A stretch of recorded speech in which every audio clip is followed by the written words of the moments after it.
a gente com a música, vai! Vamos cantar, vai! Vamos acompanhar a música!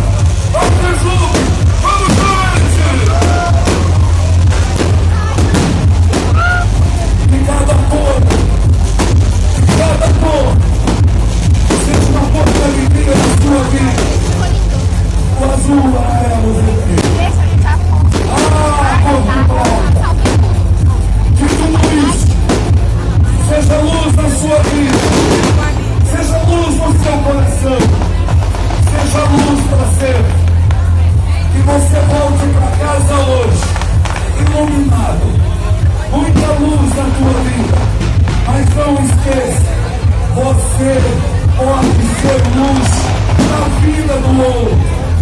Seja luz, não seja escuridão, não seja raiva, não seja destruição. Não. Deus se alegra da sua vida. Deus se alegra por você ter olhos perfeitos e estar vendo. Mas muito tem olhos que não veem. Há quem veja mais com os olhos fechados ou com os olhos que não entendem. A gente tem que enxergar com você.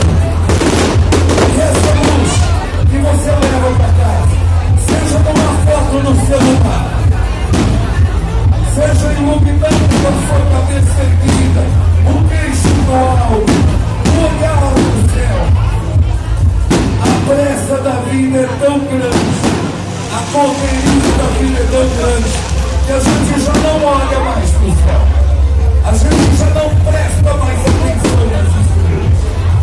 É por isso que a Fejupi existe, para que a gente se lembre de olhar para o alto, de onde vem todo o socorro. É no alto que está acima de tudo a maior de todas as luzes. Esse Deus que nos deu vida para estar aqui hoje. Esse Deus tão grandioso. Esse Deus que se alegra da nossa alegria. Dá um grito de felicidade aí!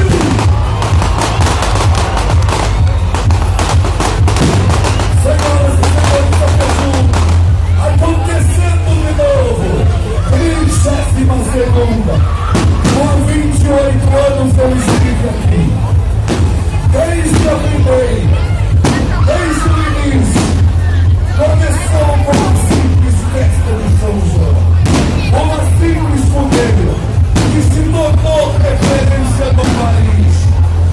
Enquanto chegaram amanhã nessa semana, e o noticiário falar do São João para o Brasil, e na Fogueira onde está. Prefeito Lula, parabéns de novo. Deu certo, meu amigo. Esse é nós. Tua vontade, Lucas. Tua dignidade, teu trabalho, teu comando fez acontecer. Senhoras e senhores,